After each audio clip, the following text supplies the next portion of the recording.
tampaknya sudah selesai, jadi mungkin sedikit identifikasi saja. Sedemikian rupa, ini sudah langsung dibawa. Tim kami mengatakan sudah bersiap ambulan untuk membawa jenazah ini ke RSUD Sungai Bahar yang jaraknya sekitar 2 km. Sebutlah kalau dibawa seperti ini, dalam kondisi seperti ini terus dikawal, seharusnya tidak terjadi hal-hal yang mengkhawatirkan. Benturan jalan yang tidak rata itu nggak terlalu pengaruh biasanya, Dokter Mira? Nggak terlalu pengaruh sih seperti itu, dan saya rasa mungkin yang tadi saya sampaikan ya, lebih baik dibuka di dalam, proses identifikasi yang lebih lanjut dilakukan di dalam. Jadi pada saat gali kubur ini paling identifikasinya ada sebatas di petinya saja, bahwa betul ini peti yang digunakan untuk memakamkan almarhum sebelumnya. Nanti selanjutnya dilakukan di ruang otopsi sehingga proses ini bisa berjalan lebih lancar, karena ini prosesnya pasti memakan waktu yang lama. Sedangkan orang-orang pasti ini kapan selesai, ini kapan selesai, ini kapan selesai, udah banyak keresahan-keresahan juga. Jadi mungkin saya di sini membantu untuk mengingatkan bahwa ini bisa memakan waktu yang lama, karena yaitu saya yakin para ahli yang kompeten di bidangnya ini ingin memberikan yang terbaik. Sehingga melakukan pemeriksaan dengan seksama pula. Mungkin yang tidak tergesa-gesa. Yang mungkin gitu tadinya 1-2 kali dilakukan, mungkin ahli yang berikutnya ingin melihat lagi, jadi bisa terjadi beberapa kali pemeriksaan. Nah, ini dibutuhkan kesabaran dari pihak keluarga, kita masyarakat. Biarkan tim ini benar-benar menyelesaikan seluruh tugasnya sehingga nanti hasilnya sudah tidak perlu kita ragukan. Independensinya kita meyakini juga tetap akan terjaga. Biasanya Dokter Mira, apa ya namanya ya, secara SOP, tentu dalam kasus jenazah almarhum Brigadir Joshua ini nanti ada titik-titik luka-luka yang secara spesifik akan diperiksa. Tetapi secara umum, kalau boleh tahu, otopsi itu apa dulu sih yang dilakukan sedemikian rupa oleh seorang dokter forensik itu? Menurut saya gini, kan kalau kita ke dokter pasti di stetoskop dada kita, betul, dilihat matanya, disuruh buka mulutnya, kan itu bahkan kita cuma medical check up dan di konsultasi saja kita disuruh itu. Nah, kalau dalam otopsi jenazah itu ada nggak sih hal-hal yang udah pasti akan dilakukan dulu? Oke, ini pertanyaannya bagus banget. Jadi pada saat ada jenazah yang ingin diotopsi, hal pertama yang kita lakukan adalah cek status mediko-legalnya seperti apa. Surat permintaan visum ada atau tidak. Surat permintaan untuk dilakukan otopsinya ini ada atau enggak. Oh, jadi itu pun ditanya dulu sama kita dokter. Kita cross check dulu. Jadi secara administratif, legal, ini ada nggak, cocok nggak identitas yang ada di surat permintaan visum dengan jenazah. Betul, itu kita cocokkan dulu. Kemudian biasanya di surat permintaan visum ada keterangan-keterangan tambahan, ini meninggal di mana, kapan, dan lain sebagainya, sebagai gambaran untuk dokter pada saat melakukan pemeriksaan. Sama seperti kalau kita ke dokter, kan ditanya-tanya dulu ya, nggak langsung diperiksa stetoskop kasih obat. Kan kayak gitu. Jadi pasti ditanya-tanya dulu. Jadi biasanya ada koordinasi antara dokter dengan penyidiknya, ini kasusnya apa, ketemu di mana, dan lain sebagainya.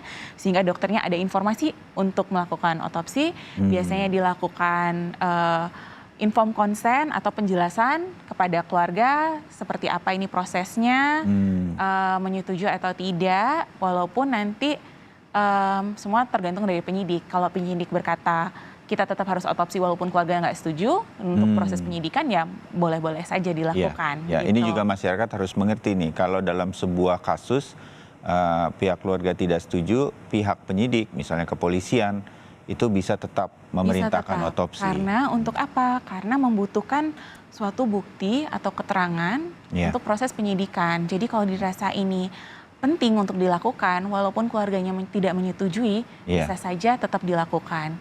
Gitu, cuman kan etisnya ya, kalau misalnya ya minimal kita memberitakan ke keluarga ini prosesnya seperti apa. Itu dulu, baru kita melakukan pemeriksaan. Pemeriksaan kita mulai dari pemeriksaan luar dulu. Ini sambil kita lihat bahwa ambulans sudah bergerak.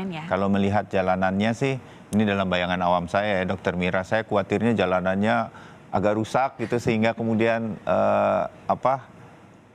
ambulannya berjalan dengan di jalan yang tidak rata, tapi alhamdulillah semua rata dalam 2 km. Mudah-mudahan cepat sampai dan bisa segera dilakukan identifikasi. Mudah-mudahan lancar ya sampai tujuannya. Iya.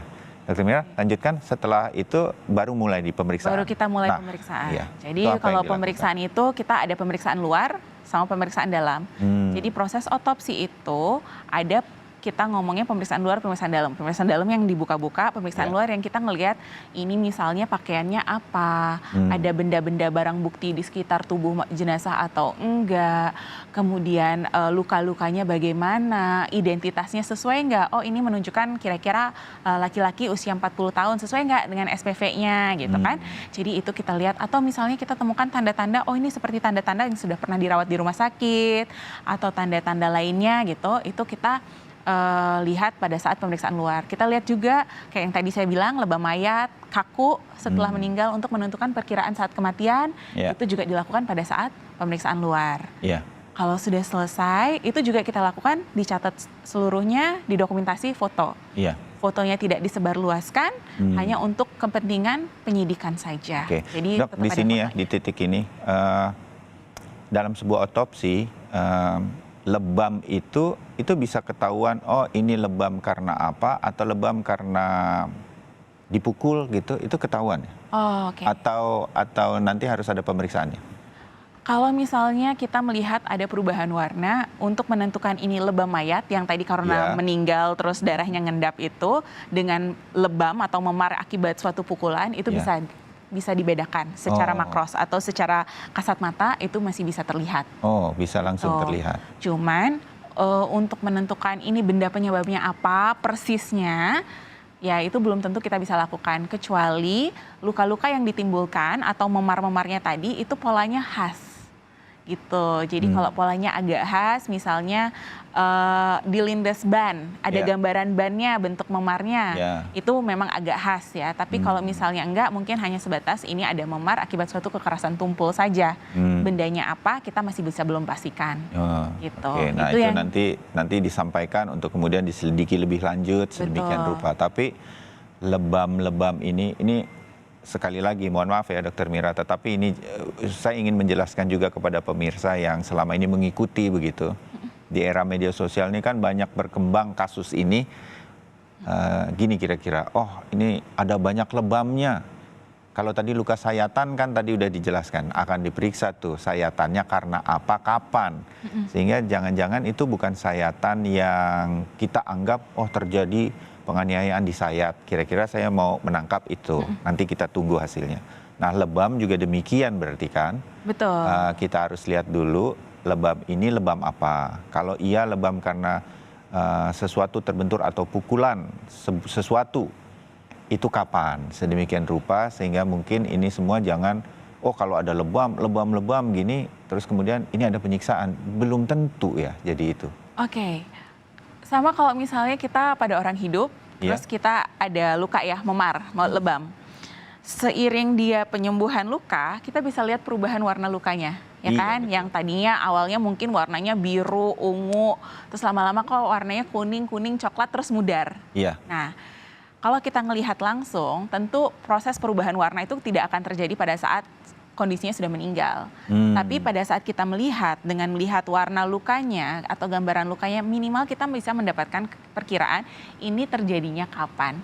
Apakah kalau misalnya sudah ada kekuningan, otomatis ini kan sebenarnya luka lama. Jadi mungkin terjadi misalnya beberapa hari sebelum lakukan pemeriksaan atau sebelum meninggal gitu. Jadi masih kita bisa lihat dari warna lukanya gitu. Nanti kalau misalnya seperti tadi ada prosesnya kan, sebuah lebam di lutut kita nih karena kita terbentur sesuatu.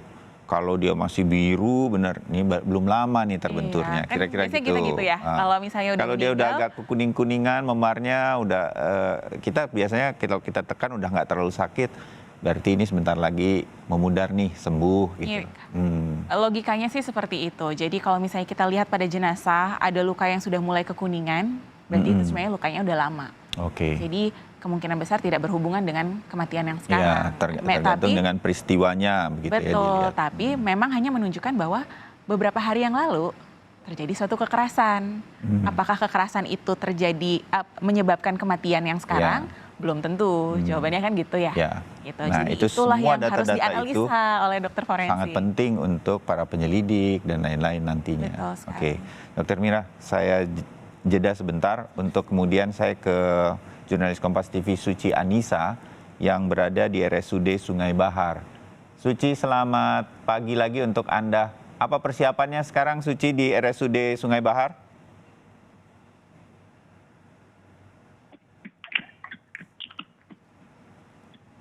Halo, Suci. Ya, kebetulan ini lagi nunggu.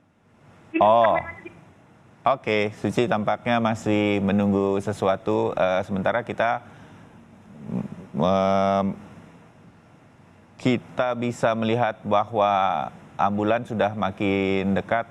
Saya sih melihat, alhamdulillah bukan seperti apa ya, masyarakat tetap tertib di sekitar kawasan ini sehingga kemudian bisa memperlancar jalannya ambulans ini menuju ke Rumah Sakit Umum Daerah di Sungai Bahar. Saya berharap sekali bahwa semua langkah-langkah yang dilakukan untuk mengungkap kasus polisi tembak polisi ini berjalan lancar. Dan salah satu titik pentingnya adalah hari ini dengan ekshumasi atau penggalian kembali makam dan juga otopsi ulang. Suci, kalau sekarang ya, sudah siap, ambulannya sudah berhenti atau mengurangi kecepatan? Saya kurang tahu nih apakah sudah dekat. Suci, apa persiapannya seperti apa? Silakan. Baik, ya Bayu, dapat saya informasikan bahwa saat ini tim forensik dan dari pihak kepolisian maupun TNI tengah menunggu kedatangan ambulans yang diperkirakan sebentar lagi akan tiba di lokasi otopsi di Rumah Sakit Umum Daerah Sungai Bahar, Bayu. Dan saat ini kita masih menunggu ambulans untuk masuk ke dalam lokasi ini. Dan tampak di sini berada Kapolda Jambi yang didampingi oleh tim forensik yang sudah siap menunggu kedatangan dari peti jenazah almarhum Brigadir Nofriansah Yosua, di mana akan dilakukan otopsi di kamar jenazah di RSUD Sungai Bahar, Muaro Jambi ini. Baik. Ya, pemirsa Kompas TV, gambar yang di sebelah kanan adalah gambar tim kami dari RSUD Sungai Bahar, yang di sebelah kiri adalah gambar ambulan yang kami terus ikuti. Pasti sudah semakin dekat ke RSUD Sungai Bahar. Suci, seluruh ahli forensik yang akan bertugas juga sudah datang ya. Tadi kita sempat melihat sih gambar kiriman Anda, tapi semuanya sudah bersiap jadi, Suci. Ya Bayu, saat ini semua tim telah bersiap menunggu kedatangan peti jenazah almarhum Brigadir Nofriansah Yosua tiba di lokasi otopsi, Bayu.